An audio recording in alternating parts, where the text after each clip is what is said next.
doesn't necessarily, he needs to watch the video afterwards, and then he like participates with homework and stuff. So we do this for him here. So anyways, let's go ahead and get started for the day. All right, everybody. Well, as I said last time, my name is Wes. I teach the trans program here for the personal success component that talks about, everything you're going to need to know occupationally as you transition from college into employment. Part of my role here at the college, I do a lot of kind of career coaching and development workshops, career series, that type of thing. So anyways, we're just gonna look at today, more specifically at job applications, job searching skills, cover letters, and then professional emails. That's what we'll wrap the day up with here. So, okay, so in session one, we kind of just debriefed about, personal success. What is this component of this class? We talked a lot about, the career development piece and how that connects to everything. We also went into some of the classroom logistics and the syllabus. That's where I mentioned again, the attendance is really big. If you miss one class, you went from an A+ to a B-, and if you miss 2 classes, you go from, A+ to a D. So it's it's a pretty big noticeable gap. And anyways, attendance is just the biggest thing here, but you're all here, so you're good.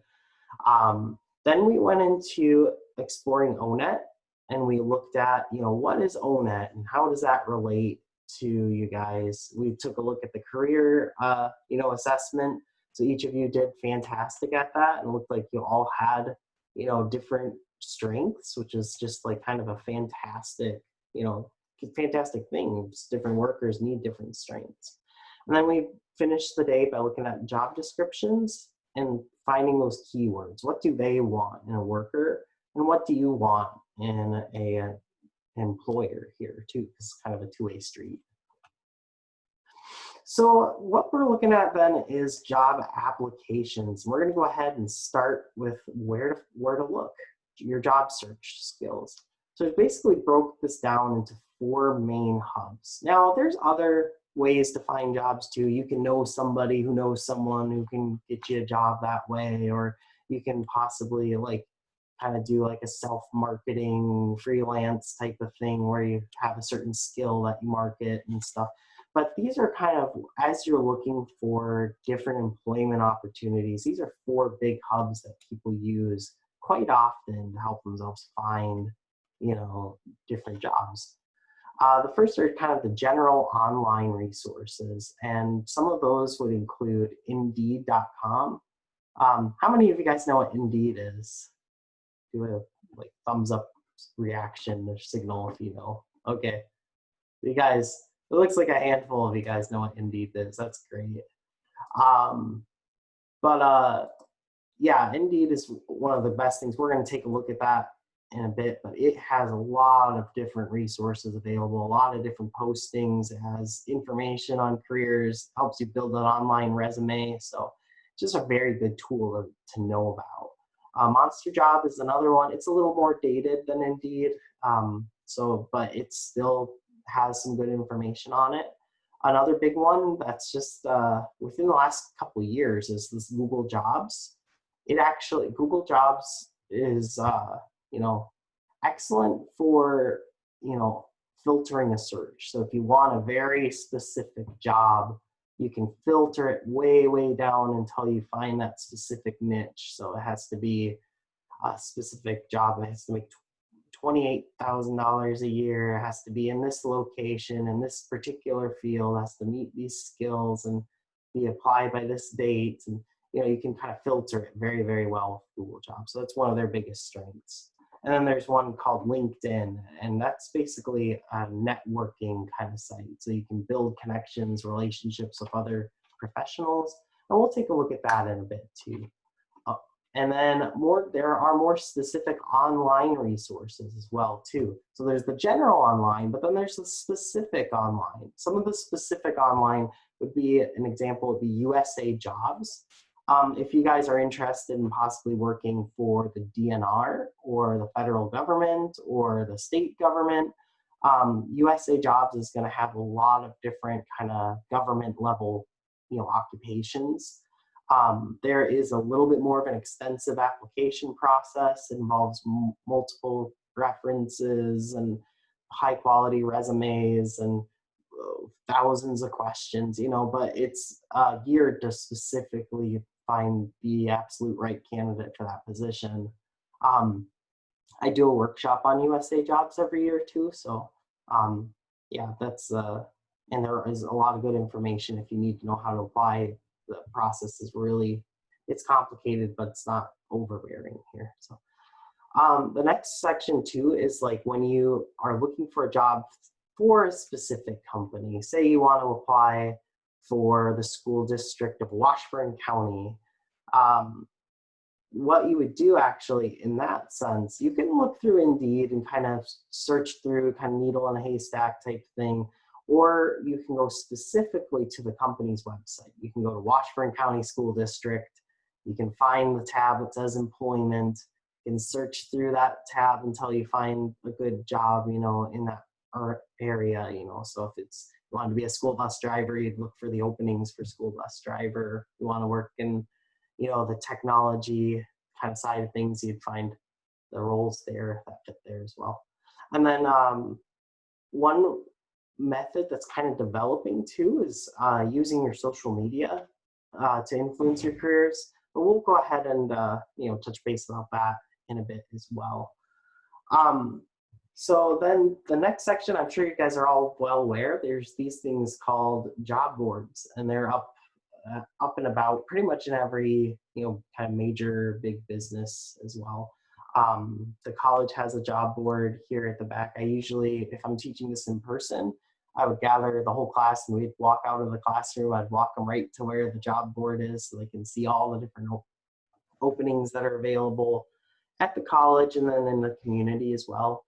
There's a job board at the tribal office. There should be one in the St. Croix tribal office. There's usually ones in schools, and then even just different boards around the community too. So like there's one in Hayward at the Quick Trip. You can swing by there and look at a bulletin board, and usually there's quite a few job openings. And then another option too is looking at the newspaper, picking up, Sawyer County Advocate or Sawyer County Record or Spooner Advocate, one of the, just pick up some of the big newspapers. LCO has independent newspaper as well, so that one's a little bit more specifically catered to Look Who Raised the Nation. I imagine that, St. Croix has something kind of a mirror effect, something similar, that you can find, on a newspaper as well. So those are kind of more the hands-on, in-person kind of methods. And then there's also event-based resources. So things like looking at specific conferences that can lead right into good employment opportunities. Career fairs, job fairs. The college, we do internship fair, career fair, volunteer fair. We do fairs quite often. We do a lot of different career events. Those are good opportunities to enhance your career skills, but also to network and to talk to other employers and see if you can find a good job that would fit your skills and your strengths and everything. So yeah, those are some options. And then also specialized trainings. I'll tell you what, one story that I've got is I'm actually, part of my job here is I work for grants, I end up managing a few programs. They give me some funding through, different funders. And then we try to use that funding to make changes happen, here at the college and help students graduate and move on to bigger and better things, that type of thing. But I didn't really understand, when you go to these specific trainings, you end up connecting with all sorts of people. So there are people to this day that, I went to this grant management training, I'm still in connection with, and I got their resources, and I can use their kind of knowledge and their understanding to help kind of guide how I administer my programs. So we all kind of benefit from each other, and Yeah, it's a really good thing. I encourage you, if you go to any specific trainings, that might lead to some connections you have with other people. And so you can build kind of a stronger network and different people in your kind of domains. So that's very helpful. So anyways, I know I've just kind of spewed out a lot of information at you. We're going to go ahead and pause the PowerPoint for a second. I'm just going to show you an example of some of the online resources that I had mentioned here. So first off is Indeed. Now I know this will be a review for some of you guys, but for some of you, it might be new information. So we're going to go ahead and just take a look. Let's say you have a CDL, right? You want to get a job in Hayward. These are the options. You can search what and where. If you wanted to search, hey, I've got my commercial driver's license, I want to get a job in Hayward, it's going to cross-reference everything that applies CDL to this location. And so you've got options like this Aero Building Center, you've got driver through Republic Service through Serona, there's a refrigerated truck driver, regional truck drivers just through the state of Wisconsin, looks like.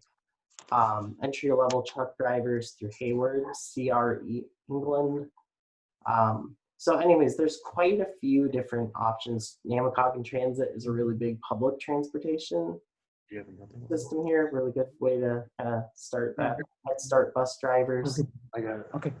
So there's just a lot of good information, you know, kind of right away that shows you how to use this. You can set the preference. So if you say, I'm okay driving 100 miles from Hayward to go to work, or I kind of need to be within 5 miles. You can cut that down and it'll narrow your search, give you less options, but it'll give you more that are specifically within 5 miles of Hayward. Say I need to make a certain amount, let's say $35,000, I needed that.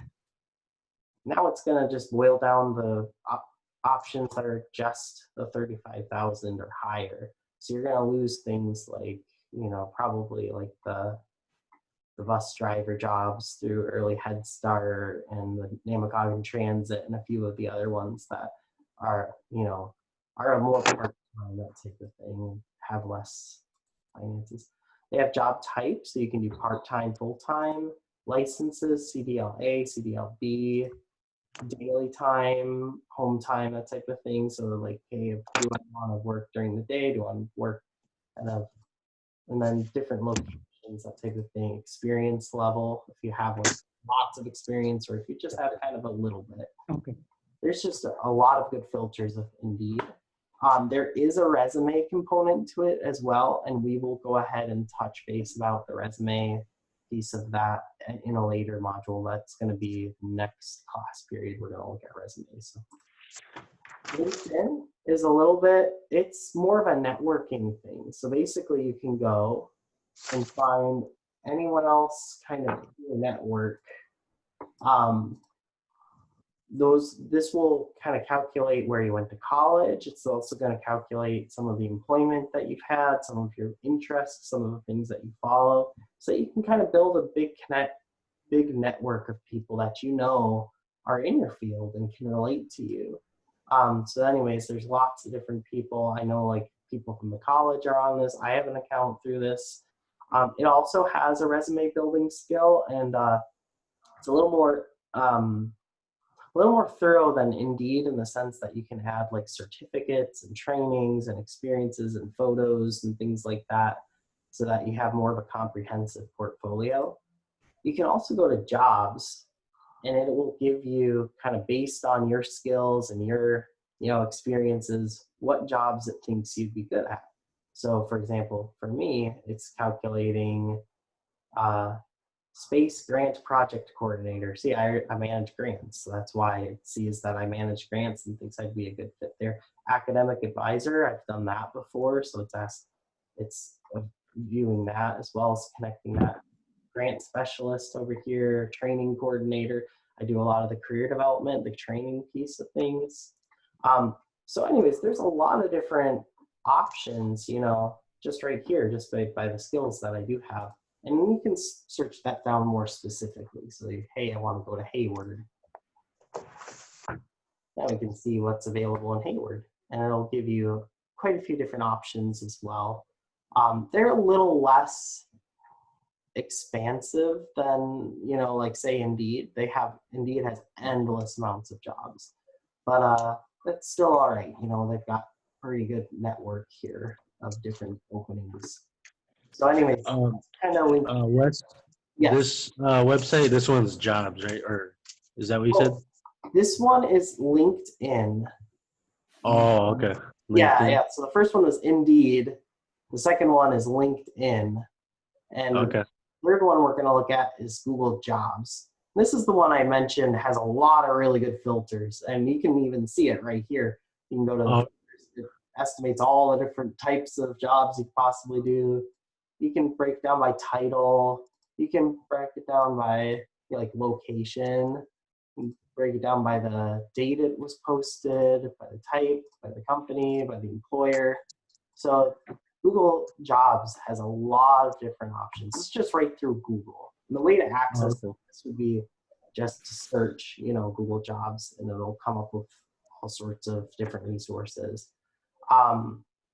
I have it located near Hayward, so it's going to show me everything that's possibly available around Hayward in these specific filters. But if I try to filter it down, let's say I want to go into healthcare specifically, now it's just all the healthcare positions. That's all I'm going to see. I'm not going to see the education and that type of stuff too. So anyways, Google Jobs is also a very good resource. Okay, so we've covered the general ones. Does anyone have any questions before we move on to the specific ones?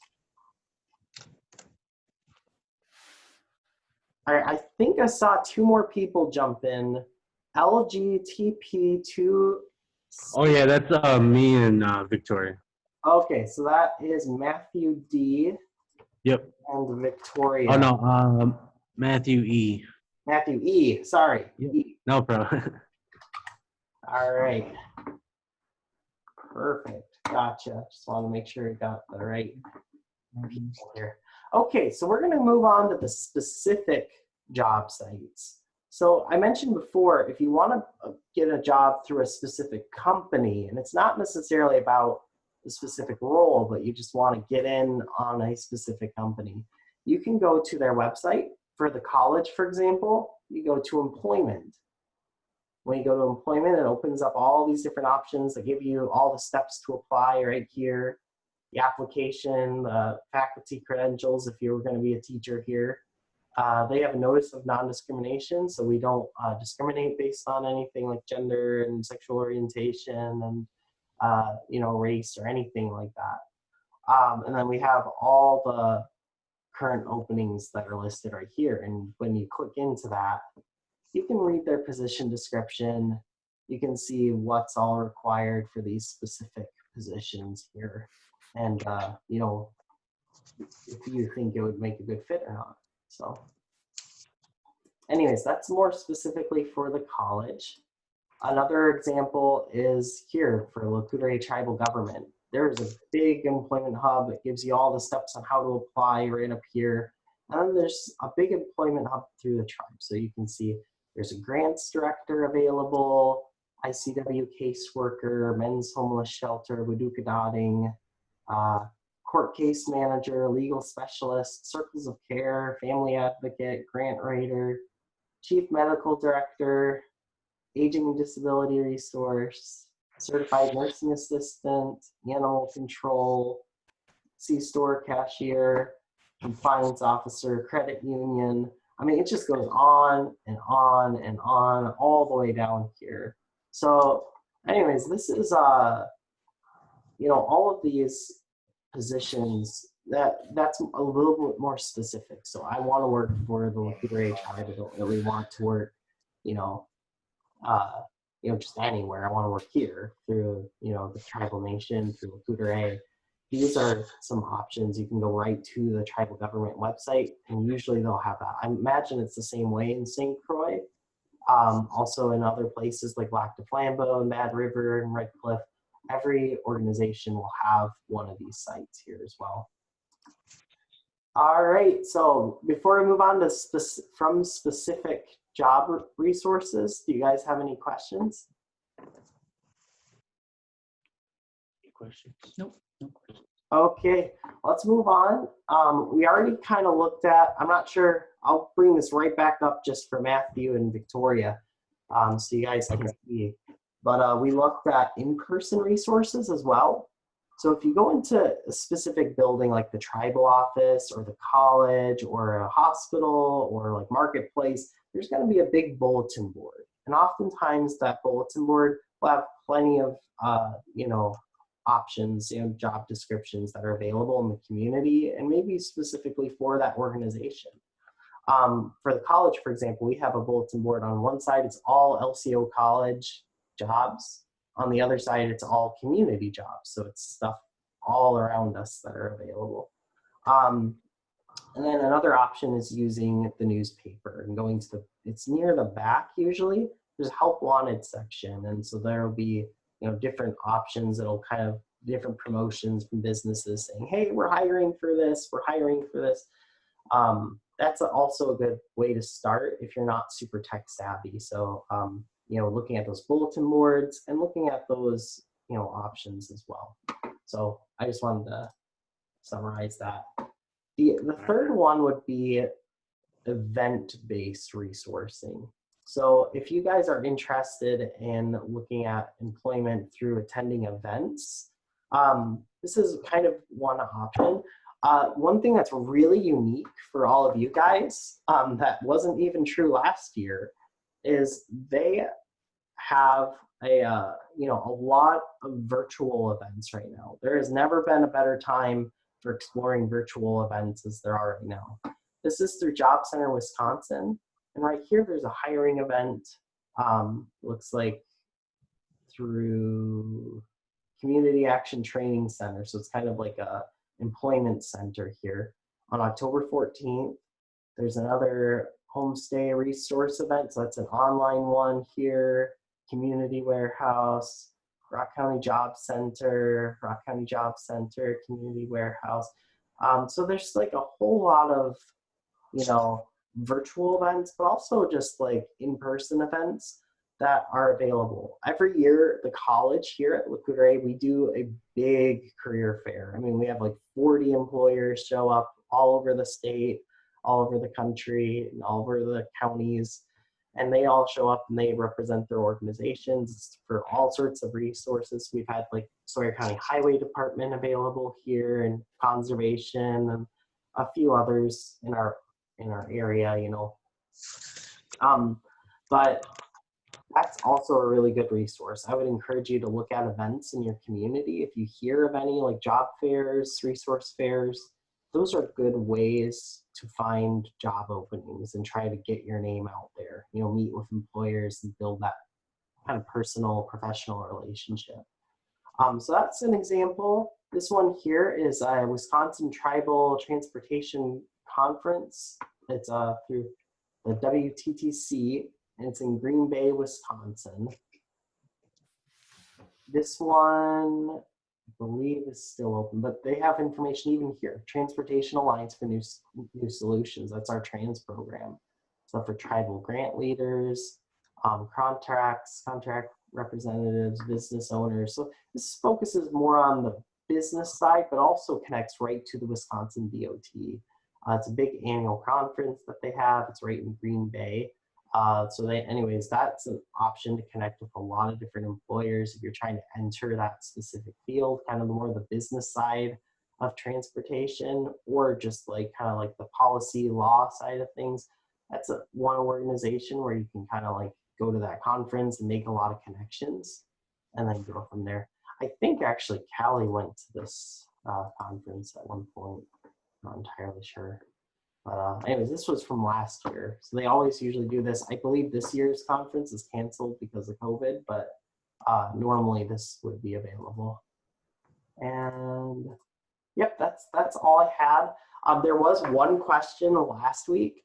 Can I get a CDL if I have a DUI? And what I went ahead and kind of looked up here. obtaining. Just as current CDL holders face challenges in maintaining their commercial driver's license, those who are applying for a CDL and who have one or more DUIs on their record may find it difficult to obtain a CDL or a job that requires a CDL. In general, as long as the restriction or suspension of your driver's license that was imposed as a result of the DUI has been lifted and your license is in good standing, you may be eligible for and obtain a CDL. Once you obtain a CDL, however, future DUIs can and obviously will harm your chances of keeping your CDL. So anyways, long story short, it's not impossible to obtain a CDL or a CDL if you have a DUI on your record, but it does pose a lot more challenges in getting that CDL or getting a job that requires a CDL. A lot of times we'll do a background check, and maybe we'll decide to not hire you if you have that. I think it is circumstantial in the sense that, it depends on how long ago it was and what the circumstances were surrounding it. But as long as you're in good standing and your license is not still in restriction or suspension, it looks like it's not impossible. And it's something definitely to pursue, because a CDL is a valuable tool. It'll bring you all over the country, So yeah, anyways, that is what I had for now. I think there's one other little section we'll go ahead and take a look at, and then we'll go ahead and get into our first break for the day. So we already talked about social media and careers. I just had a couple of videos to show you about that. I think this is the right video. Let me just make sure it opens up the right one.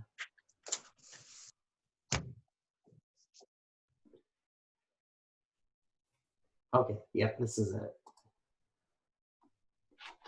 Losing a job before the interview even happens. It is possible, and it's happening to people now who don't even realize it, and in many cases, all because of their social media. So tonight, Jeff Paul explains what to look for in your own internet presence to help protect you at work.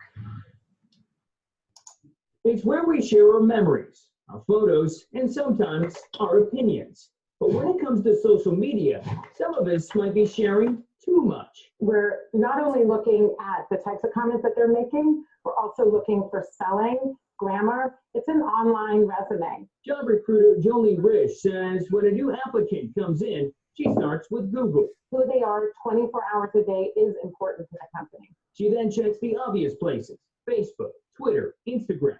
Risch watches for unprofessional photos, curse words, racist or sexist comments, red flags. She says companies want to know about before the candidates walk into the interview. We're not fishing for bad content. She's also checking how often they're posting on social media. You see that someone posts, 3, 4, 5 times a day, you're wondering, well, shouldn't they be working? But just the opposite is also a red flag.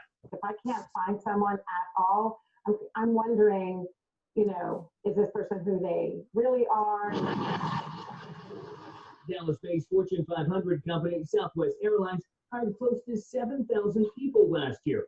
And recruiters use social media to find many of them. Look at your social media from the lens of an employer and say, what would people think about that? State Farm's new North Texas hub at Richardson saw 2,000 new hires in its first year and still has hundreds of empty desks to fill. The company says it uses Facebook, Twitter, and Instagram to engage with potential hires before hiring events. You should always be prepared and have a proactive approach to make sure you're keeping in mind that the job field is really competitive, and you want to make a positive first impression, whether that's in person or online. Even if your social media footprint isn't so clean, it's not too late to spruce up your online profile.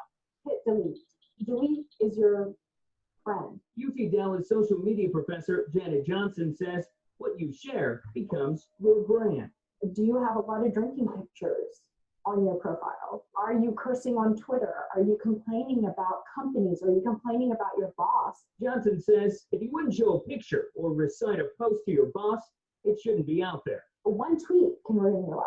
While deleting old photos and comments will help, Johnson says creating a professional presence on the web will too. Instead of like pewdiepie@gmail.com, have a name, janetjohnson@gmail.com. She says changing privacy settings are an option, but if you're questioning a post, it's best not to hit send in the first place. Data doesn't die. Everyone has a camera phone now that you can easily take a screenshot of anything. Experts say the other tip is to create a LinkedIn profile or to start making daily posts that are more professional, to put some of those inappropriate posts from the past further down.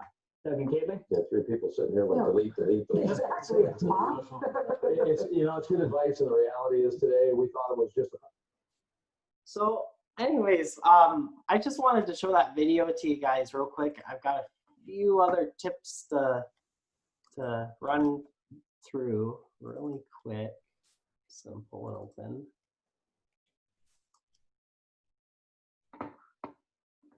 And careers, perfect. Okay.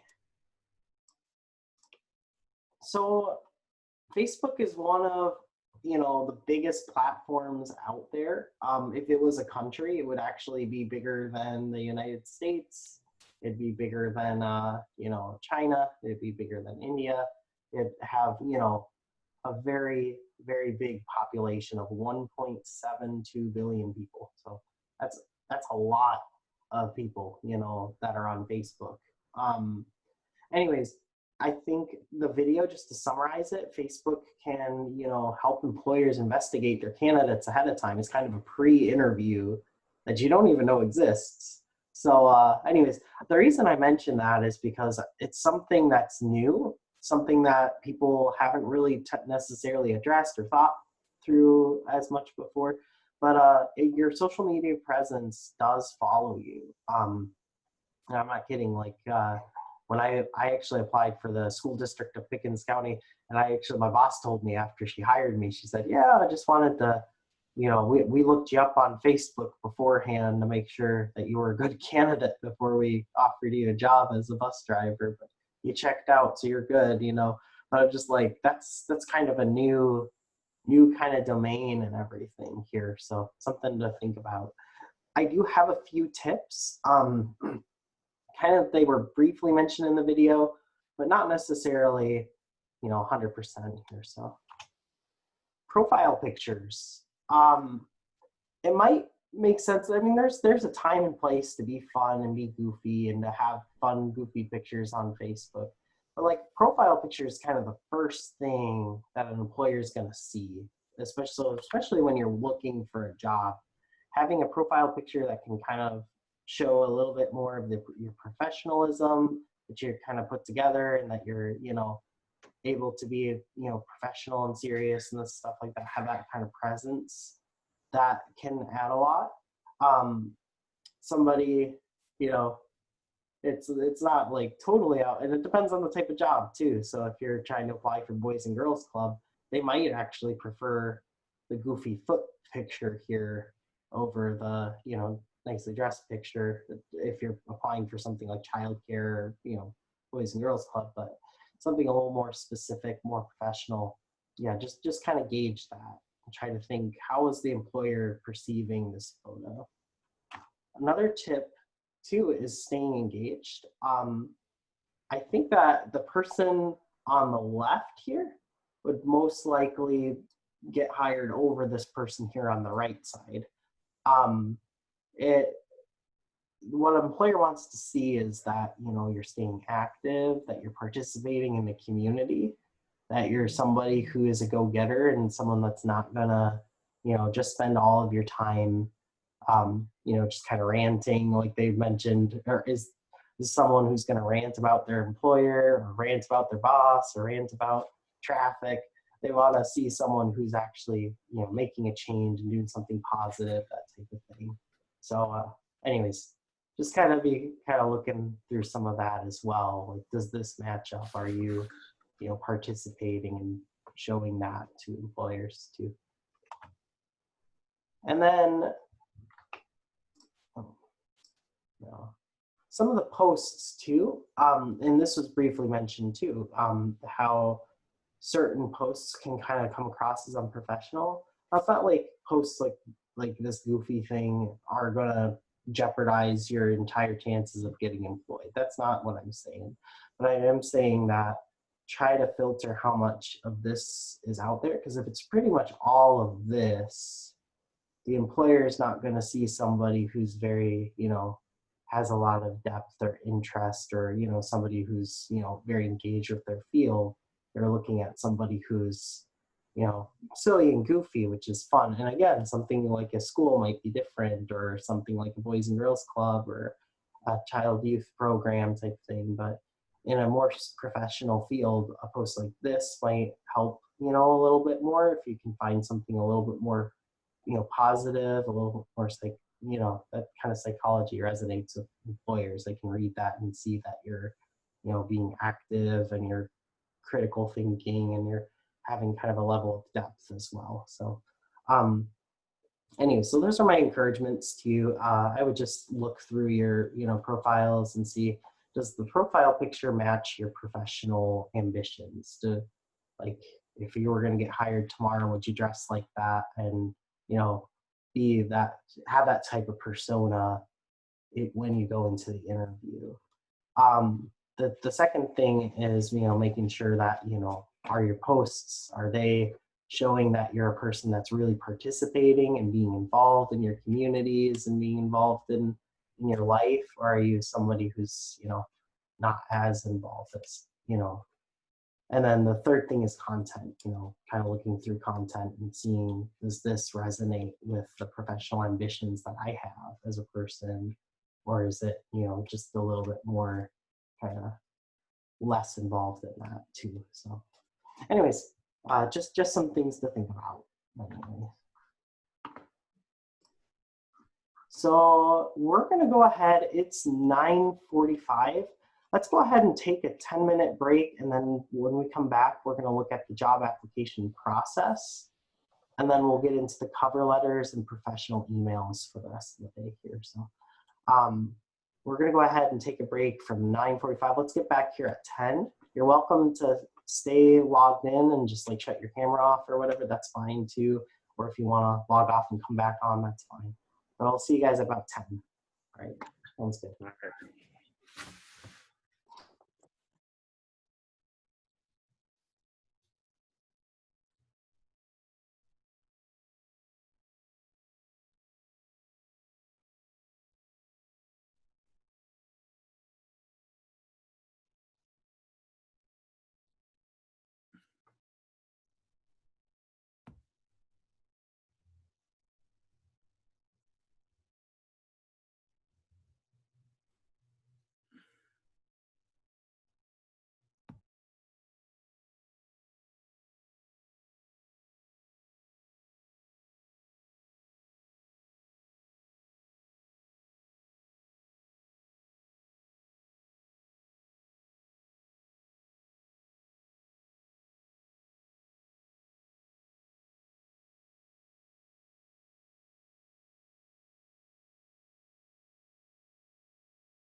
Back at it again or what?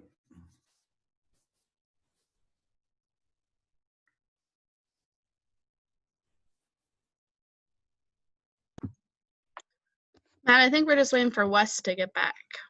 All right. All right. How do you turn on the video? Are you on your phone? No, I'm on this laptop Laptop? over here. Yeah, so at the bottom it should just say start video right next to where you can mute yourself. So if I like click it at the bottom of the screen. Okay, it says stop video. It says stop video. Oh, it says start. Oh, yeah, just press that.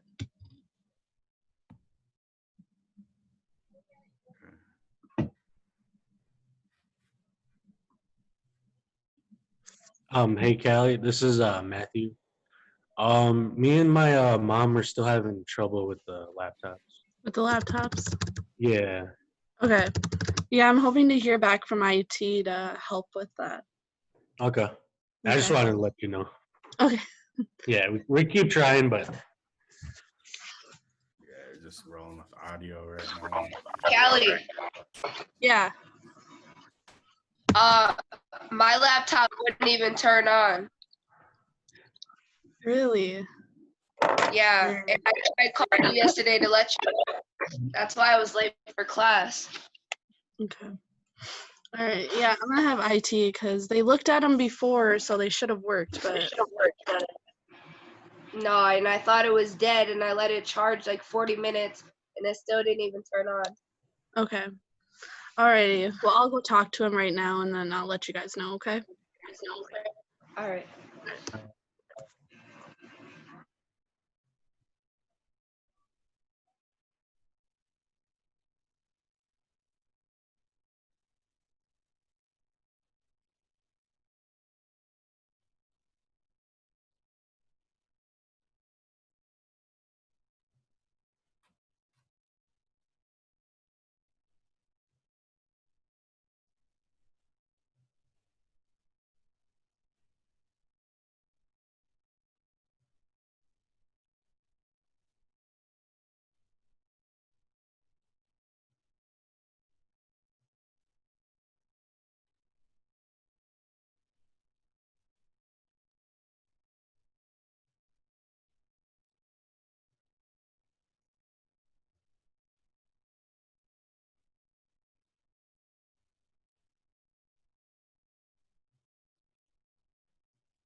Okay, everyone, let's go ahead and turn your camera back on. It's now 10:01 according to my clock.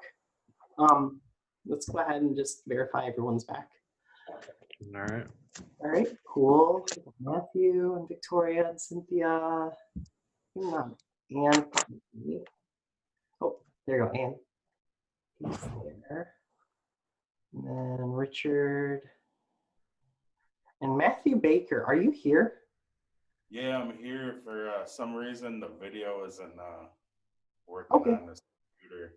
Yeah, no worries. That's good. That's fine. As long as you know you're in there. Why am I signing in? Someone signed in as iPhone too. I think that's Cynthia. And then, yep, that's Cynthia. And then if you dare do it That's a seal. And then, all right, good. It looks like everyone's back. Awesome, thanks guys. Go ahead and get the PowerPoint back open here.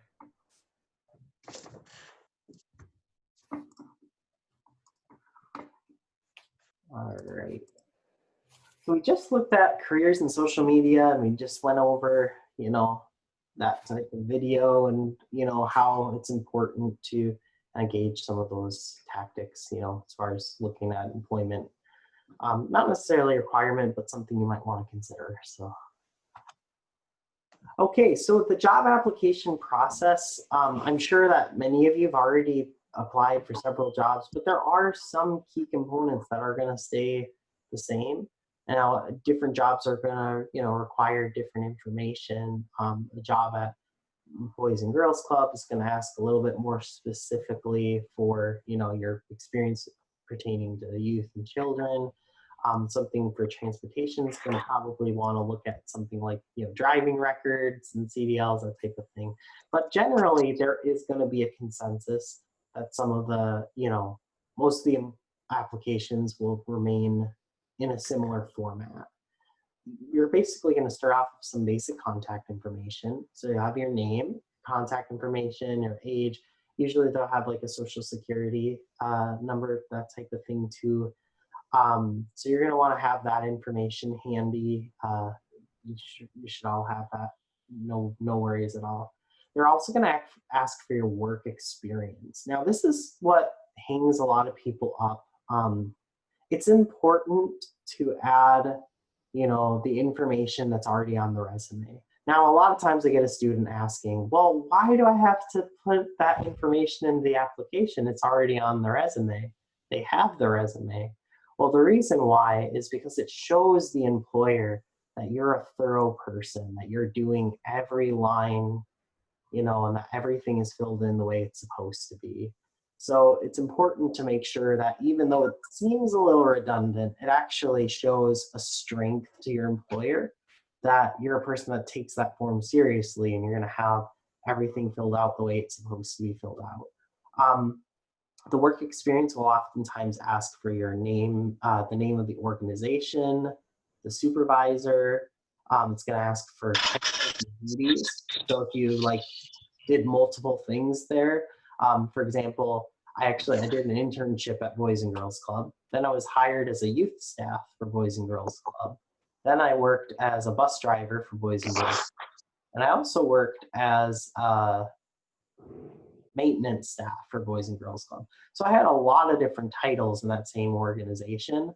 It would be okay just to write staff and then in parentheses fill in the titles. But yeah, you're gonna go ahead and list the title, the major title that you were, the duties that you did, the address, contact information. That's the stuff that's gonna be on the resume that you wanna share.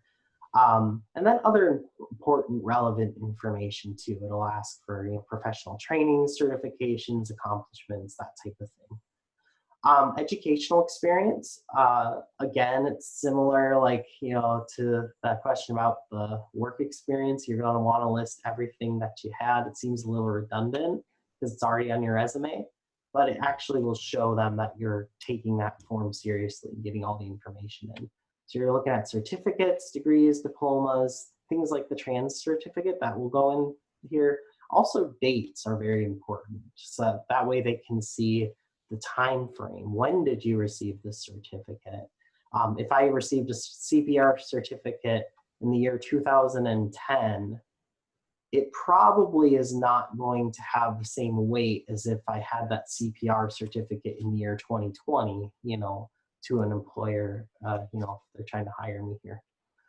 A lot of times too, when you go to turn in that application, they'll ask for proof of eligibility. That can look at, you know, something for identity and something for residency.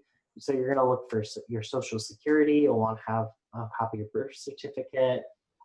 If you have a student ID or tribal ID or driver's license, you're going to want to have some sort of form of identification. So that way you can bring that to your employer and make your life just a lot easier, you know. I guarantee you too that any job that you apply for a CDL, they're going to ask you what your driver's license number is. So make sure you have your driver's license with you so you can type that number in. If you don't have a license, you know, just provide what information you do have. But, you know, yeah, the drivers, they will ask you for a regular driver's license for a CDL job. Expression of interest, sometimes that can be kind of helpful in the essence that, you know, if you're applying for a job and you want to, there's an area, hey, tell me about, you know, something that's interesting to you. If you can write something in there, hey, I'm interested in working with youth and children, or I'm interested in working with supply management, or I'm interested in working with, you know, heavy machinery, that type of thing. Sometimes that can help the employer see your skills, and maybe if that particular job opening isn't a good fit, if there's another opening that is a good fit, they have that on file. They can look and see, oh, this guy, maybe he didn't fit out for the school bus driver job, but he looks like he'd be great for this heavy machinery job that we have coming open, you know, type of thing as well. And then references. Here's another funny kind of story. I was trying to apply for a job fresh out of college, and I was just like, okay, here we go. I've got all these people that I know, and they've all, you know, kind of said in the past, hey, yeah, I'd be glad to help, you know, help you apply for jobs. I'll be a reference for you, that type of thing. And so I just kind of took them literally. I didn't think, you know, I had to verify any of that. So I started listing people on there as, you know, reference for me. And all of a sudden, I'd been contacted next week by one of my friends and mentors. He said that he apologized, actually. He said he'd gotten a call and didn't realize what it was about. So he was really rude to the person who was calling. And then he realized that the person was the employer trying to call as a reference for me. So my friend here didn't realize that they were being rude to the person that was trying to figure out if I would be a good fit for their organization. And he said because of that, they was really caught off guard and kind of stumbled over words and thought about everything later after the fact, but couldn't give me a good reference the way he wanted to because I didn't really ask ahead. He wasn't prepared for any of it. So anyways, that's to say, when you guys are thinking of references and you are thinking of people to list, I would encourage you just to reach out. It's not, you know, you can send an email or a Facebook message or, you know, give them a phone call. But I would just encourage you reach out to your references, people that you know, and let them know ahead of time, hey, I'm going to list you as a reference. Would you be willing to do that? More times than not, they will be honored that you asked them and will be glad to do that. If they are not honored by that request and they're kind of annoyed with it, then you know that that person wouldn't have been a very good reference in the first place. So anyways, just try to ask ahead. That's my encouragement to you. The next thing too is reach out to previous employers. If you've had a positive experience with other employers before, I would encourage you to reach out to some of those previous employers and try to ask them for references. And that's because they will have a good sense of your work ethic, your work history. They'll have a good sense of your reliability and dependability and your work, you know, your accomplishments, that type of thing. They can reflect your professional abilities a lot stronger than, you know, somebody who just happens to know you like a friend, you know, that type of thing. So anyways, I would encourage you to reach out to previous employers if you've had, you know, some good positive experiences with different employers here. So anyways, we are going to go ahead and pause what we're working on now. We're going to do an activity. Normally at this point in the class, I would be, you know, we'd all be in the computer lab, and I would be available and I'd be able to kind of guide you through the application process. Because we're doing this virtually, we're via Zoom, but I'd like everyone to do is we are going to go ahead and access one of those sites. So you can use You can use LinkedIn here. You can use Indeed. You can use Google Jobs. You can use any job search engine you want, even say LCO Tribal Government, one of these conferences, I guess. I want you to go ahead and select a couple jobs. Let's do 3 jobs that you want to do. And what you can do is, if you have like a piece of pen and paper handy, just go ahead and write those 3 jobs. Actually, you know what? I'll make our lives a little easier here. Once you have your 3 jobs, just send it to me in the chat feature, and right here. So what you're going to do is you're going to go ahead and select the link right here. Go ahead and copy.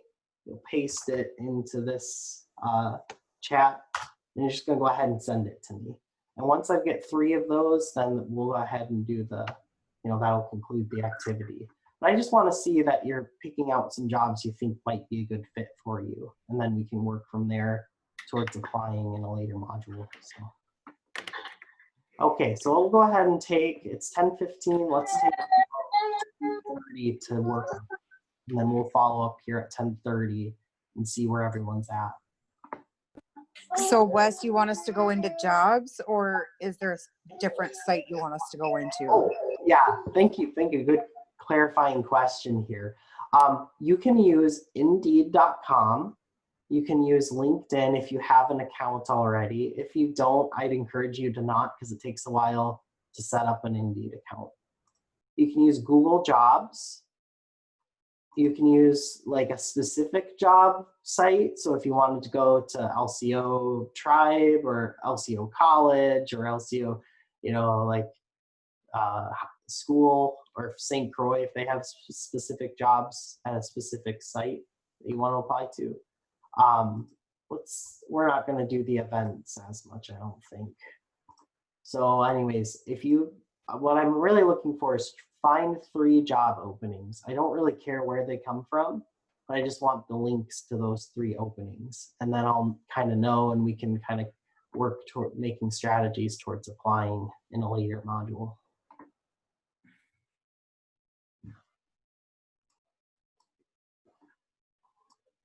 So let's go ahead and take till 10:30, and then we'll follow up here at 10:30, and we'll just kind of, as a class, discuss some of the options that we found and what we want to accomplish. That's it.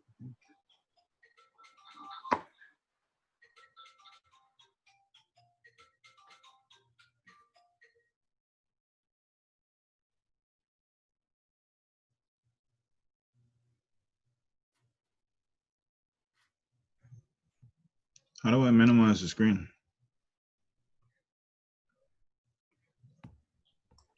Okay, so to minimize the screen, because I got screen share up. Okay, I'm going to stop screen share, and then you should be able to do that. Does it pop up for you now? Yes. Okay, yeah, now you can go ahead and do that. You should be able to.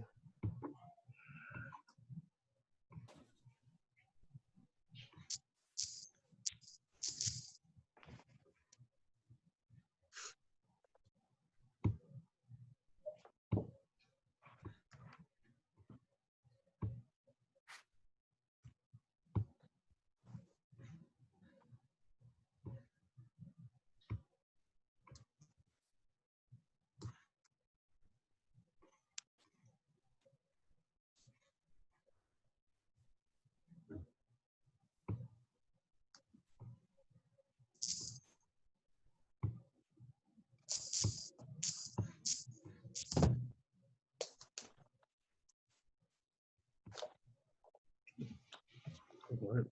Any kind of job, or Yeah, any kind.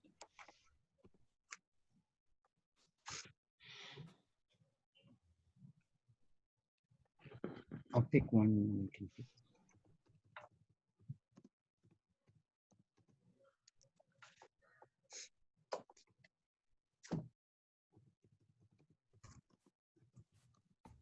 stalker.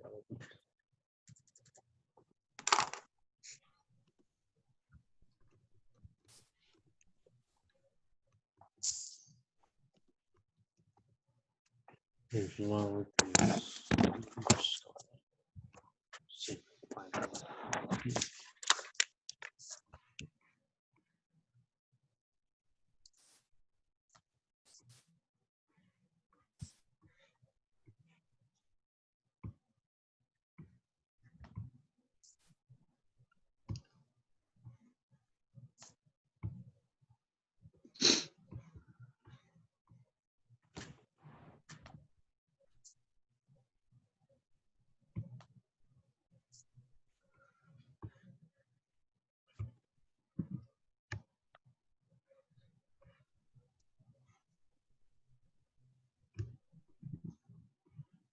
Shift left.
Hey, Wes, this is Cindy. I'm having a tough time trying to get in here.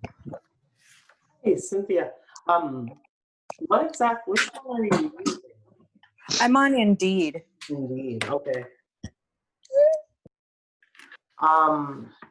So is it what's happening when you're accessing it?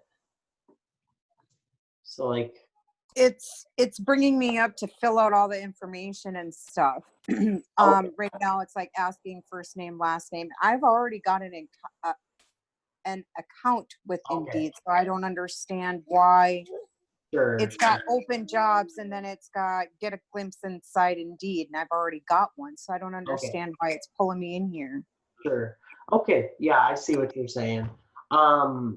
So I'm not sure if there is a feature for you to go ahead and try to log into your account. I think that would be the first step. And what I really would like for the Indeed section is just for you to search for a few jobs. I'm gonna see. I see what you mean. Like it's pulling up the posting, but it's not necessarily letting you get to the page. Right. I see what you're talking about. How about this? Why don't you, if you're using Indeed, if you can copy the title of the job and then the location and the company, that would work. So this one I see in mine says hatchery technician, Hayward Bait Bottle Shop, and then do Hayward, Wisconsin. So I'll write an example. Let's see what I'm talking about.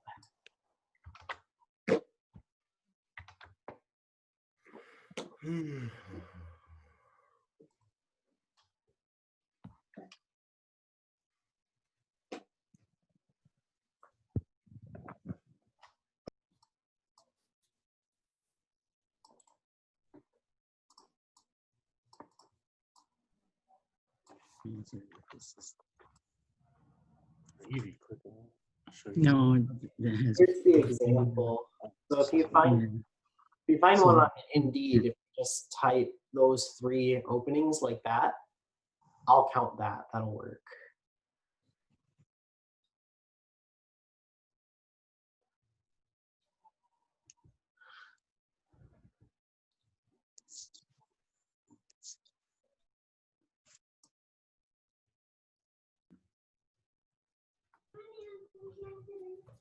When I put Google Jobs in, it shows me a bunch of different websites.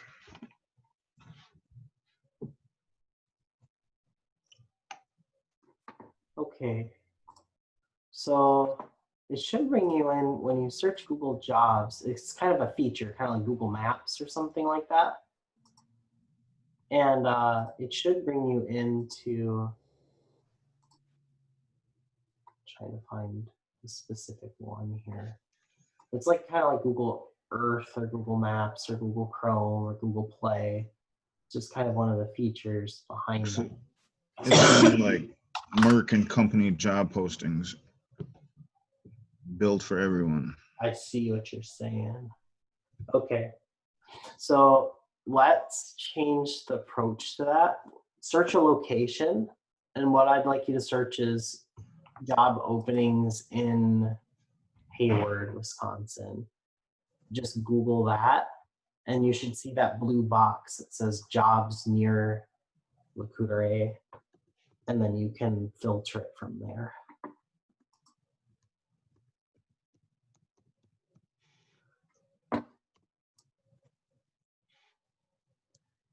So is it the, okay, I see it.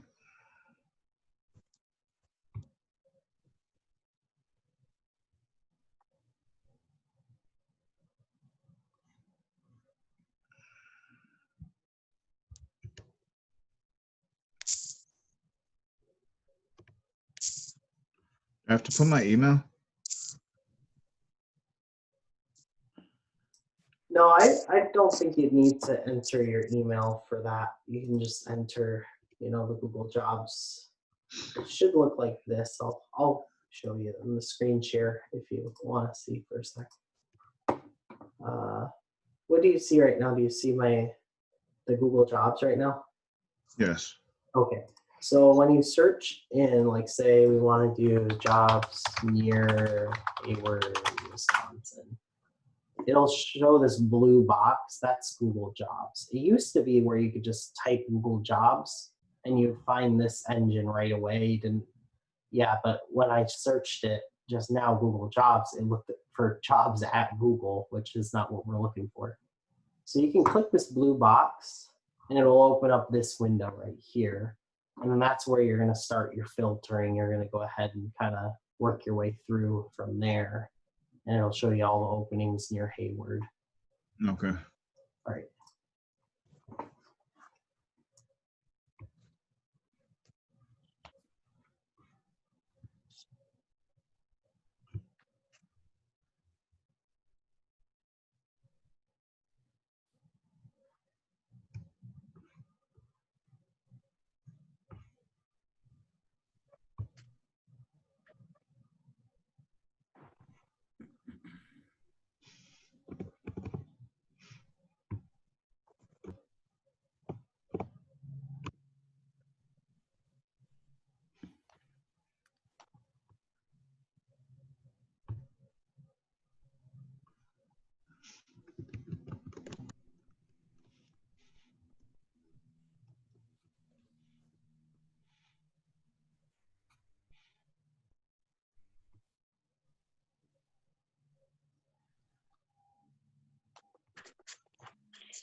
Why does that keep coming up and then going off the screen?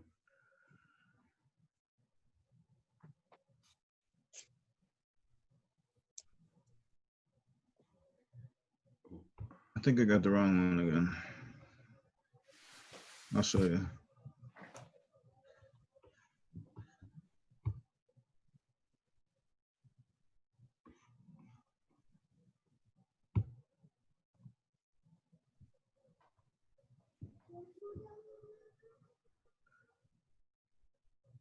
That's what's popping up. Okay, cool. That's the So wrong one. this looks like Indeed. So what exactly is the question? What are we asking right now? I was trying to look up the Google Jobs you just showed me, and then this one popped Oh, okay. up. So let's go ahead and click that plus sign right there at the top. Right there. It says new tab. Now go ahead and search Google, because it looks like you might not be using Google as your primary search engine. Is that in Cumberland? Yeah, that's not good. Okay. Go ahead and click Google down here. Yeah.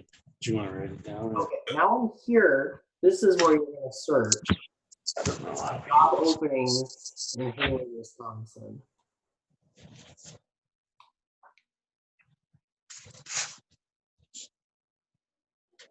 Okay.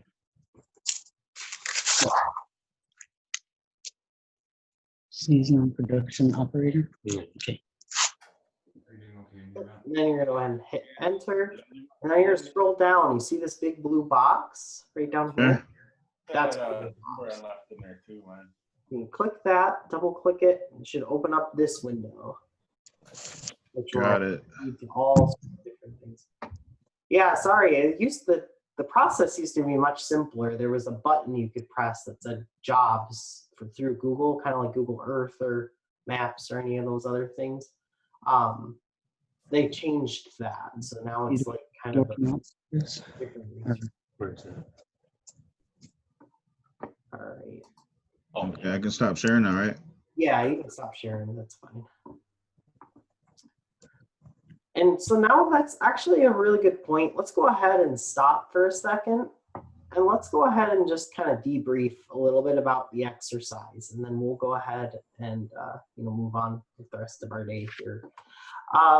First off, what was the overall response to that? Was that pretty easy, or was it more tricky to navigate? I just want to hear from you guys. What did you think about the exercise? We're just looking for jobs, right? Yeah. Yeah, I don't know. I found links to the jobs and I just posted them in the chat. So Yeah. Yeah, that's really good. It seemed like you found quite a few, which is really good, and you used multiple search engines. You want me to write that down? Yeah. I appreciate that for sure. So how else did you guys feel like that exercise went? Do you feel like you made, it was pretty easy to navigate? Were there some that were more challenging than others? I think if you have, for the most part, it would have been easier had everything already been set up, but it wants you to, when you go into it, it wants you to set everything up prior to going into it, which is okay. I mean, that's, they want to notify you when something comes up. So, I mean, that's great. But to get to it right away without putting any information in there, which I mean, makes sense. Yeah, that is a really good point. So a lot of these here, like LinkedIn, like Indeed, not necessarily Google as much, but the other two, they do require more of like an account where you're going to have to like create a profile and create a resume, and then that kind of leads to the job search part of it. Very handy once you have everything set up, but it does take quite a bit of time to set that type of stuff up. We are going to talk about the resume next session here. So during the resume section, we'll go ahead and look at Indeed, and we're going to look at LinkedIn again and how to like kind of put together an online resume, as well as like the resume through Microsoft Word. That's another option for us too. So yeah, very good point. Anyone else have anything they'd like to add?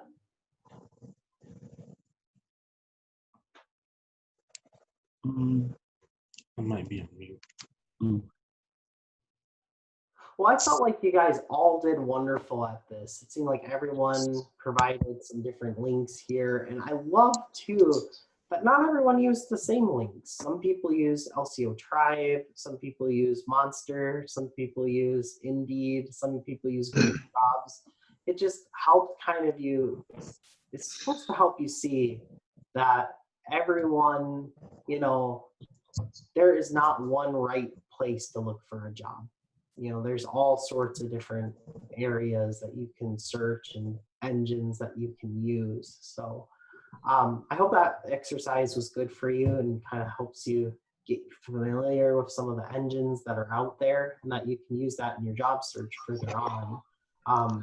If you ever do get stumped and you're like, yeah, man, how do I narrow that search down a little bit? Just feel free. I think my contact information is in the syllabus. If you're free to reach out, I'll be glad to help steer you towards jobs further on. That's fine too. So anyways, let's go ahead and open up. Wes, I don't know how to send it to you because we kind of had to like do it on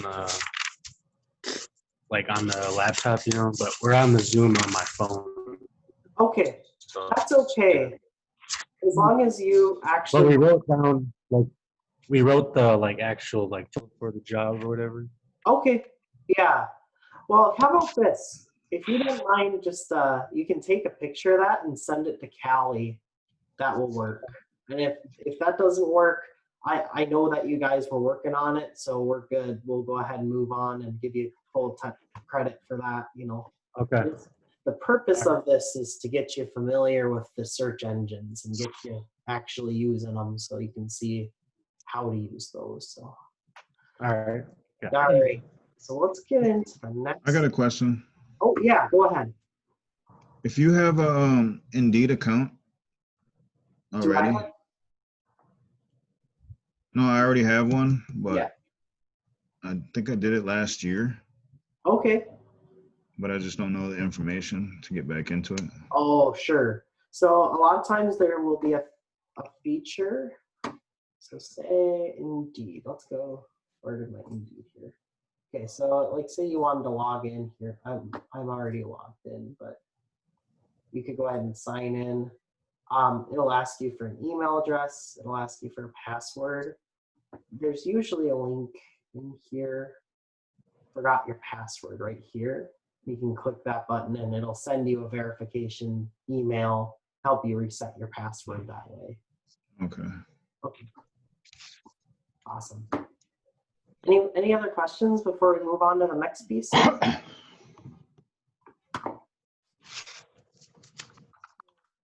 up YouTube real quick here. I'm looking for the cover letter video. Okay, so there is a video I want to show you. This is a Candy video. I used this in a class for dual enrolled high schoolers earlier this summer. It just kind of gives you a good visual on how to put a cover letter together. And then we'll go ahead and debrief and kind of talk about some other tips. This is my resume, and here's its best friend, the one-page cover letter, aka its wingman. Together they work wonders, because what the cover letter does is set up the resume by highlighting what makes you a great fit for the job. It shows your personality with 3 concise paragraphs that should be readable in around 10 seconds or less. So, how do you write a cover letter? Let me walk you through one. Literally. Let's say you're applying for an engineer job. Don't forget your header. Date, name, address, contact info, all that jazz. Kick it off with a greeting to address the hiring manager. If you can, find out their name. If you can't, stick with this. The attention getter. The opening paragraph. Introduce yourself and enthusiastically tell the employer why you're applying for the job. Include why you're excited and how the job lines up with your career goals. Avoid sounding formulaic by adding keywords from the job posting. The middle paragraph. Dig into your most relevant experience and talk about the specific qualifications and skills that make you the perfect candidate. Oh, and feel free to pause and read when you need to. I've only got so long. Where was I? Right. Make connections between your previous accomplishments. Employers will likely have read your resume already, so avoid repeating the bullet points. Instead, deeply illustrate those highlights. To close the curtain, thank the employer. You can also make any clarifications. For example, any major gaps in employment history. And provide a complimentary close and signature that's friendly yet formal, followed by your name. Well, I think that's everything. Remember that the smallest moves are sometimes the smartest. Like and subscribe for more tips.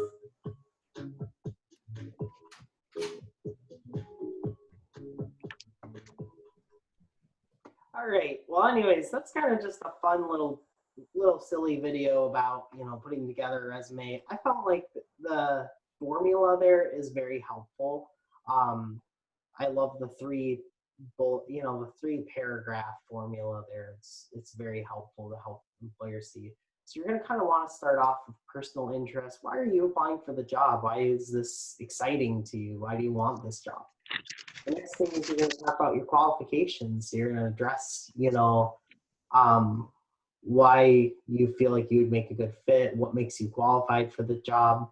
And then you're going to kind of close out by, addressing, you could possibly put in some personal strengths at that point too, say, I'm a very empathetic person, or I'm organized, or I'm critical thinking, I'm investigative, that type of thing. And then you're going to kind of close out and say, hey, I'd like to schedule an interview. Please follow up with me via my contact information. So it's kind of a pretty straightforward, formula there. Cover letters seem overwhelming because we don't like to talk about ourselves very often. Actually, one of the teachings we had talked about last session was being humble, having humility. And so a lot of times it's a struggle to talk about how great you are and what you've done. But another one of the teachings is honesty. And being honest about the things that you have accomplished is so, so, so important. And that's where the cover letter is going to come in, is, being able to be honest and talk about some of the strengths that you do have, some of the things that you can bring to the table, and why you should be hired in that position. So anyways, here's a little bit more information on cover letters. Cover letters, tells the employer the position that you're applying for, and then why they should why they should consider hiring you for that position. It should include information about you, dates, contact person's name, title, employer address, body text, and then contact information. So to elaborate on that a little bit, so you want to kind of share that information about you. There is a structure too, so you're going to want to put the employers. If you know their name, try to put their name. So Tammy Smith is like Tammy Smith, and then LCO College, and then contact information for LCO College, then the date, and then underneath the date, you're going to put your name and your title and your contact information, and then you're going to start. Dear Tammy Smith, I think I should be eligible for this job because I've had X amount of experience working in these different roles. I'm a positive, energetic person, and I have a lot I can bring to the table. Sincerely, whatever. So anyways, that's kind of a structure for it. And I can show you a handout in a minute to help you guys see what I'm talking about. So Wes, in the body structure, that's when you start talking about yourself then, right? Yeah, for sure. And that's where the 3 paragraphs, that's where it comes in there, in the body text. So you're going to do 1 paragraph that introduces you and why you're excited for the position, another paragraph that highlights your professional strengths, and then I usually close my paragraphs. With the 3rd paragraph, you can just use it kind of more formal and, information, that type of thing. I usually like to add a paragraph in there about kind of your personal strengths too. What are the personal qualities you have to bring to the table? What type of work ethic do you have? That type of thing. Kind of puts a nice bow on it. So star stories, that is something that actually, when I was in college, I had met with our career guidance counselor here, and she had actually addressed some of these issues here. So a star story is basically a story that you have that you can save where there was a problem and that you had used a solution to end up in a result here. So the star, I believe, S is for situation. So what were the situations that happened? T is the technique. So what techniques did you happen? What happened there? Action is what steps did you take, to make that happen? So techniques is how I'm going to do this. And then action is what did I do? And then R would be results. So what were the results that happened because you took that specific action? So a star story for me, for example, I was a school bus driver. My first job was in Waukesha. I worked in Waukesha as a school bus driver. I had no idea. I'm from Hayward, this area and everything.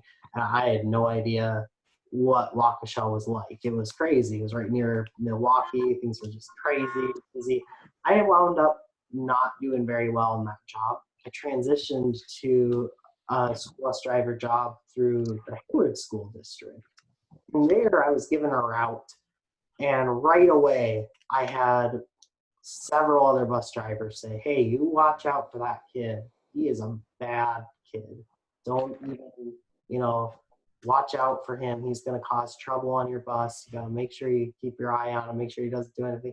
And for me, I don't believe in bad kids. I think kids can make bad choices, but I don't think that kids themselves are bad. And I couldn't believe in that. So I started talking to this kid, and I started to try to learn a little bit about him. And I realized he had a pretty severe, kind of learning disability, some pretty severe ADHD going on too. But because I knew that, and I had the knowledge that he had this going on, that was some of the cause of why he was acting a little bit rough around the edges. We were able to kind of create some coloring sheets for him on a weekly basis. And we created a support system where if he did good on a day, he would get a coloring page. If he got a coloring page, he got 5 coloring pages, he could turn it in at the end of the week, and I'd give him a prize. And it usually would be like, a sticker or a toy or a piece of chocolate or something like that. But that incentivized that child to, do really, really well on the bus. He was excited to go get on the bus then, because he knew if he behaved good, he was going to get that coloring sheet. If he was good for the whole week, he'd wind up with a prize. And because of that kid, his behavior turned around so much that by the end of my time there at the school bus garage, they were actually transitioning him back to a normal school bus route, not a special needs route.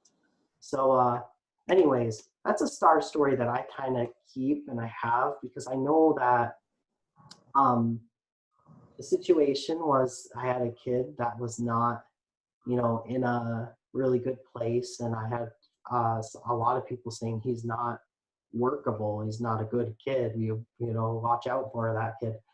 And then I had the techniques that I used were looking at some of the background, some of the information.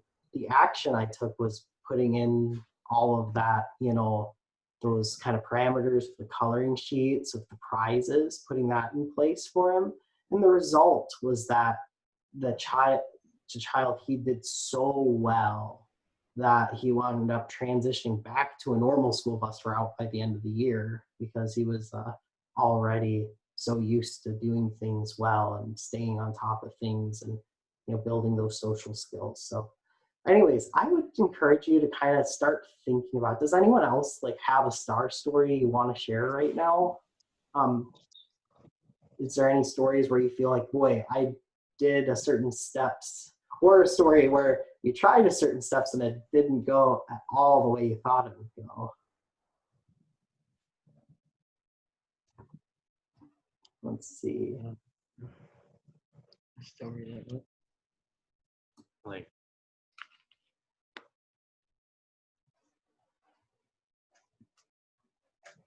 Well, if no one has any star stories they want to share, that's a-okay. That's not any sort of concern or worry about that or at all or anything.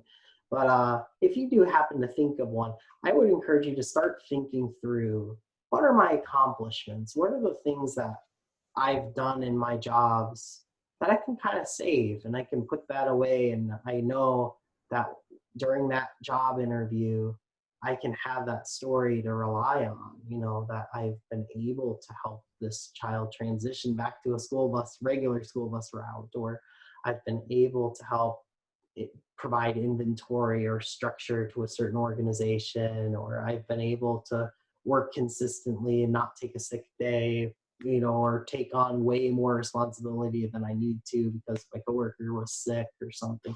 Like those are just some stories you want to kind of think through, kind of save and use for when you're trying to apply for jobs and formulating, you know, the cover letter, formulating those interviews. So anyways, yeah, just consider the star stories, something to think about. So anyways, we are on to activity 5. Normally at this point, I would hand out, we have a template and I'd hand that to you and kind of shows the structure of a cover letter here. And I would have you guys go ahead and write down, you know, kind of a draft cover letter, which we would use and just kind of keep working on getting it better and better. Here's what I'm going to do instead, because I don't really, I don't think we really have a good way to do that over Zoom. I think probably my next best solution, we're going to meet on Thursday this week as well. So Thursday the 6th. How about between now and Thursday, if you could go ahead and just work on putting together your best shot of a cover letter and then just have it ready. If you have to write it out by hand, that's fine. If you can write it on a Word doc, even better. And you can send that to my email address. And I'll put my email on the chat so everyone knows where to send it to. And then once it's sent to me by Thursday, I'll go ahead and take a look at it, and then I'll give you some feedback. We're going to kind of have a couple weeks off actually from personal success. So this week we're doing resumes and cover letters, and then we're going to have a couple weeks off. I'll be reviewing your resumes. I'll be reviewing your cover letters. And then when we come back at the end of the month, we'll look at interview skills, and we're going to look at, you know, just tying everything all together. And then that last day on September 1st, if you've shown up to the other 4, you're exempt. You don't need to show up for, you know, Amnesty Day. But if you have anything else to tie up, or if the class falls behind for some whatever reason, we'll dip into that last day then on September 1st. But yeah, so by Thursday, go ahead and try to send me your draft cover letter. And you can just work on that anytime between now. What job do we use on the cover letter? Oh, what was the question? I'm sorry. Like, what job are we applying for, like, for the cover letter? Right.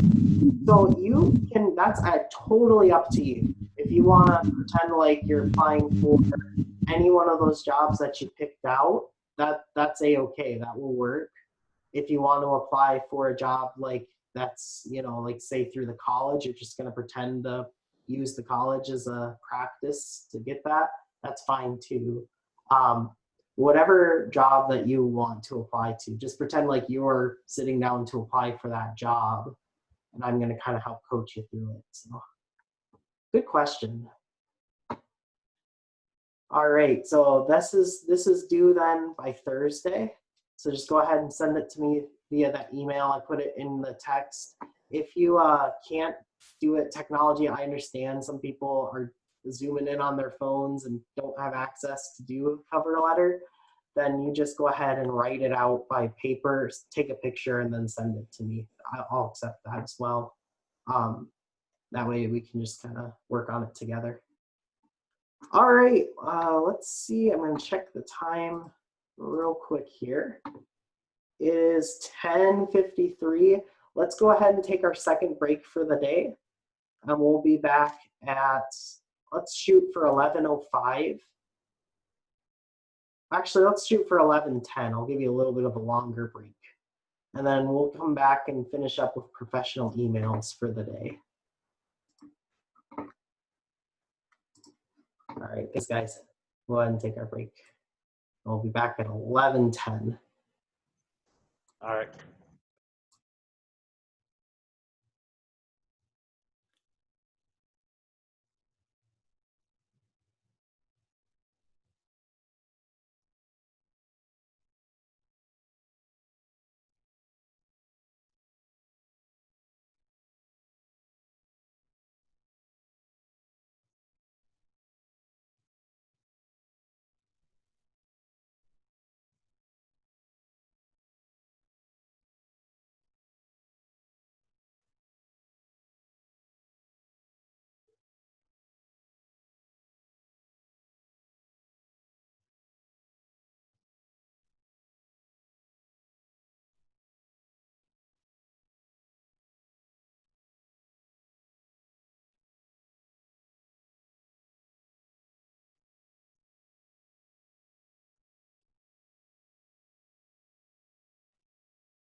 Okay, guys, according to my clock, it is 11, oh, just 11:10 right now. So let's go ahead and kind of jump back in here and we'll finish up for the rest of the day. So you've all been very attentive, so Chimagwich for hanging in there and everything. I know it's a lot to cover all in one day here. Let's go ahead and open up. So one more video I'm going to show you real quick here.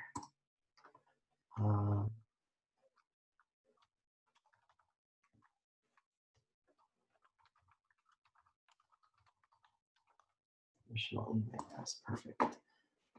Okay. All right, here you go. Sorry about that, it was kind of a delay here. Okay, we're gonna go ahead and get started. For the past few decades, email has been a cornerstone of business communication. And over that time, it's developed a unique style and structure. All business emails should be direct, clear, and easy to read. The formality of your writing, however, can vary, depending on your company, your readers, subject matter, or other factors. No matter what you're writing, remember to stay professional, because you lose control of an email once you click send. Emails can be copied and forwarded to others indefinitely, so make sure you choose your words carefully. When it comes to the subject line, you want it to be brief and descriptive. If it's too vague or rambling, you may lose your reader's attention. Every email needs at least one recipient. But if you're including multiple recipients, consider using the CC or carbon copy field. This keeps those extra readers in the loop without requiring them to respond. Make your greeting brief and friendly, and address the recipient by name if you know it. The first name is preferable if you're more familiar with the recipient, and you should use their last name if you want to be more formal. In the body of your email, start with your main point so it's easy to find, and keep your writing concise and focused on your readers. If you need a response from your readers, include a call to action so they know how to respond. Also, if you've attached a file to your email, be sure to mention it here. As you reach the ending, offer a quick farewell, such as thanks or sincerely. Then give your name and contact information. Writing concise emails is a powerful skill that you can develop through consistent practice. Keep writing and learning, and you'll become a more effective communicator with every email you send.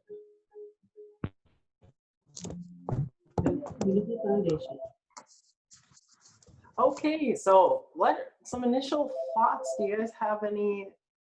Did I forget to do? Oh no, I did screen share. Good. Do you guys have any initial thoughts about professional emails? Sorry, Wes. My phone died. You kind of missed that. Oh, no worries. That's fine. So who here has had a lot of experience using professional emails before? Professional what? Professional emails, like sending emails to people in a job. Okay, we got a couple here. That's good.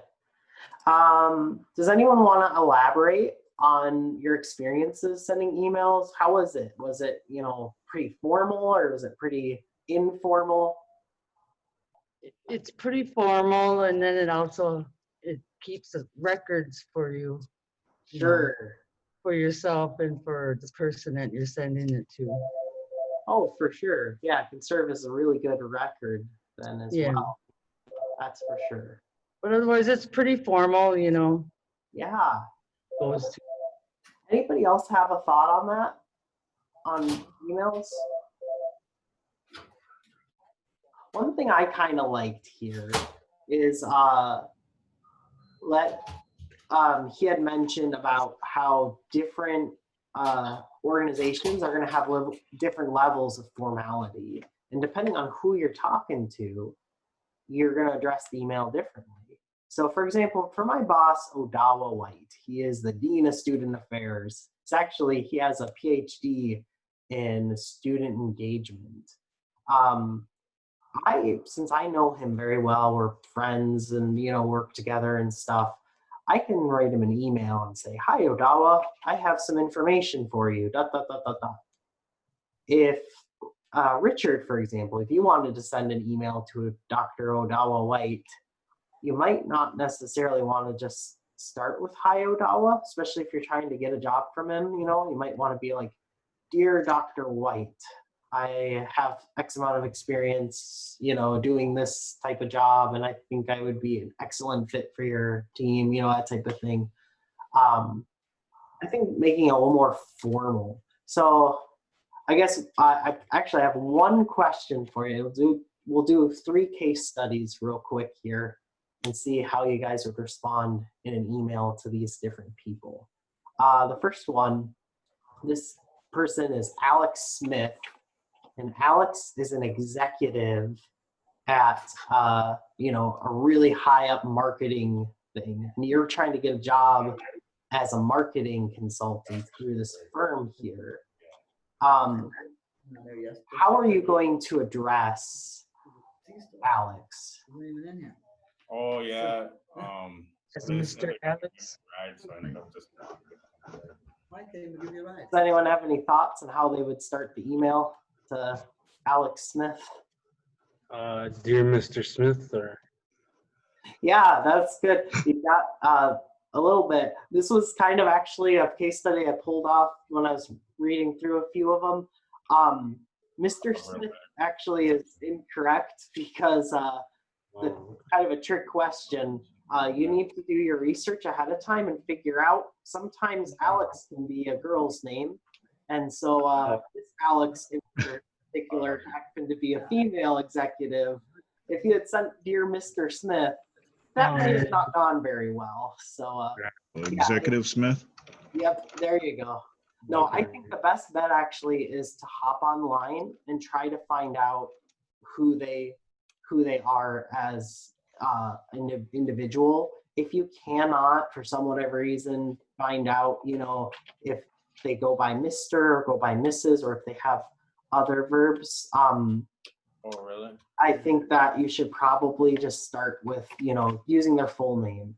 You're Alex Smith, and then go into the whole thing. But you can use formal things if they are a doctor, if they have a credential. You're Dr. Smith, that type of thing. If they're a teacher, dear Professor Smith. So, there are ways around it, but yeah, be cautious of, that gender thing, because, there are times where you will make an assumption. Alex Smith, he must be an executive, and then it's a she, and you're like, oh, shoot, what did I do? So, anyways. My college. Next one is your friend Jack. Jack wants to get into the college here. How do you write an email to Jack? You got some information you want to share with him? Hi, Jack. Hello, Jack. Yeah. So something a little more informal. Hey, Jack. Hi, Jack. Hello, Jack. Bonjour, Jack. Just kind of a polite, friendly, hey, how you doing? Here's your stuff that you need to get into the college with, that type of thing. Okay, so then closing. How should you close an email? Should it always be sincerely, or should you use different, depending on the context? How would you close that out? Sometimes you can just leave your last name. Yeah, that's a good option. Sometimes when it's called for, you can just leave your last name. Me personally, I usually add a miigwech or chimigwech. Sometimes if you want to speak to an audience that's not specifically a tribal community, you can use the word thank you in exchange for that and be like, thank you, or, sincerely, or, something like that. The closing line is kind of, it's important, but not as important as the body of the paragraph. And so let's just go ahead. We've still got screen share on. I'll add a few more tips in here, and then we'll conclude for the day here. So it is Email is going to be everywhere. There was a statistic in 2016 that by 2020, 78% of jobs are going to require computers. And so emails are in that cluster of, computer usage. It's just, no matter where you go, you're going to need to know how to use emails. The structure here is you have a subject line. Again, they had mentioned that's one thing I liked about that video. Make it nice and concise so that people know what you're talking about. Don't say something really vague like urgent situation. You know what I mean? Like that's a little bit vague. And I guess in some instances it would fit, but usually if it was for me, a better way to put that would be urgent situation in the learning center. And then I would maybe about this student, and I would never use the student's name. You always use their initials. So C.P instead of, I don't know, Charles Preston or something. You want to always make sure that you use the initials and not the full name. Why do you think we shouldn't use the full name for people that we work with in emails, like in a subject line?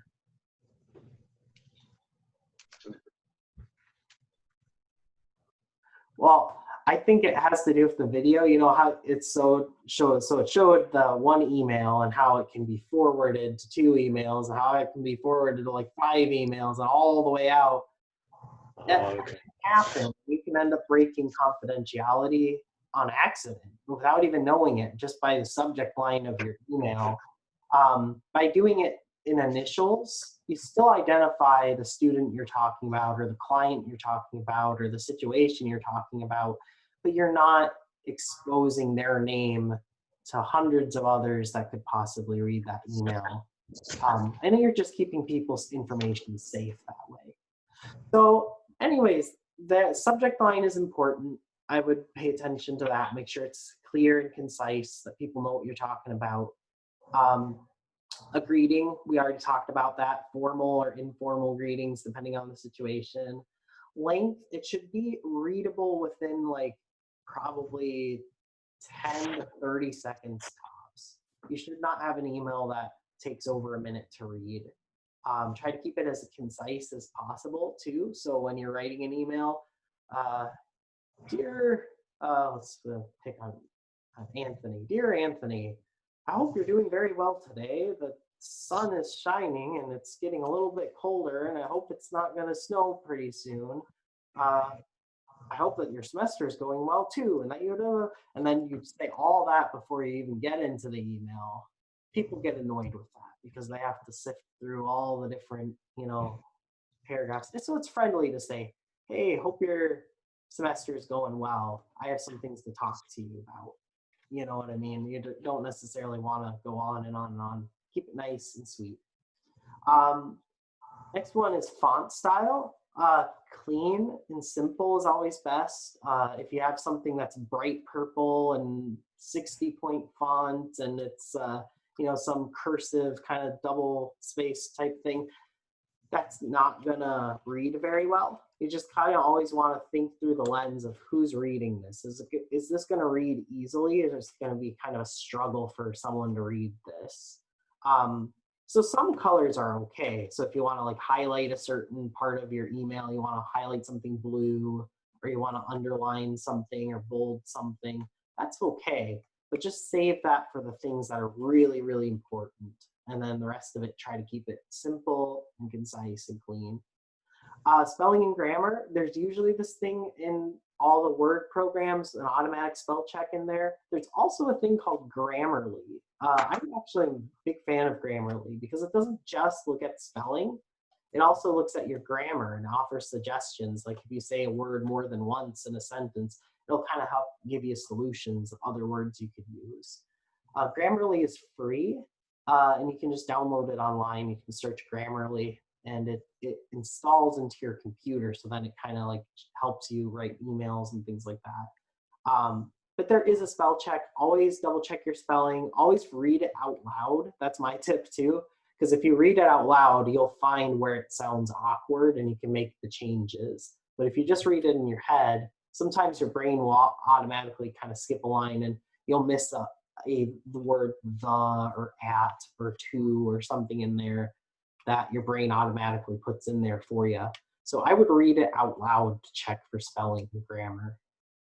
And then, of course, closing. You always want to kind of say thank you or sincerely or do something like that. And then if you have a signature too, that's always helpful. I know, I think it was Cynthia had mentioned doing a signature. That's basically your name and your contact information. If you're through an organization, they'll usually have a logo. Like mine will say Wes Wilson, Perkins Project Success Coordinator, Lakota Ojibwe College, and then the big college logo at the bottom. So you'll see something like this here near the end of my, emails.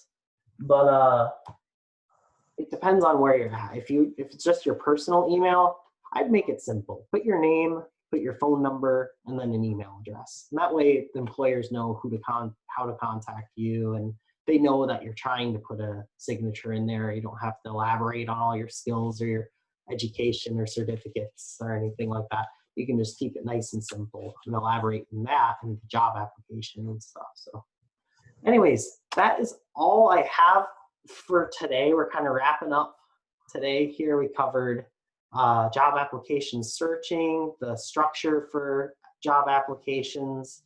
We looked at, briefly looked at resumes and how those function and go together. And then we wrapped up the day here with professional emails. I do know we are a bit ahead of schedule, so it's about 11:30. I've opened up the last little bit here for Q&A. So if you guys have any other questions for me, feel free to reach out right now. That'd be fine. Otherwise, we'll just wrap up early for the day.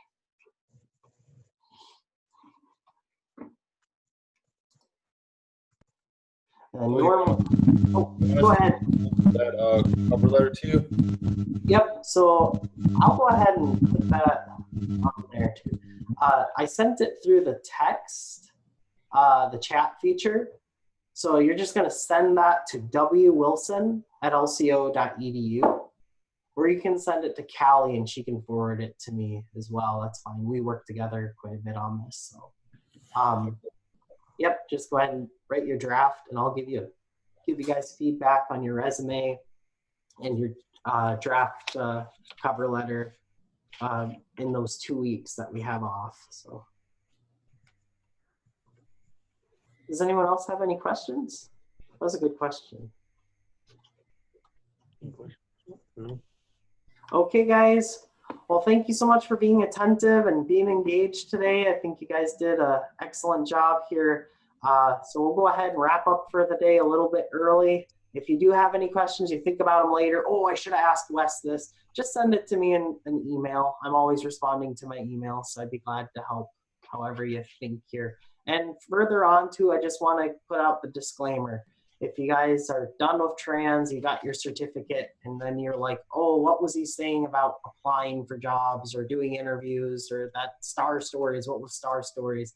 Just give me a call or send me an email. I'd be glad to help you guys get a job. Go ahead and try to coach you through that too. So I'm not just gonna, after the program too, I'd be more than available to help. So anyways, thanks guys. And yep, we'll see you on Thursday at 9. All right. All right. See you guys. Thank you, Wes. Yep. Thank you, Wes. Thanks, Wes. Thanks.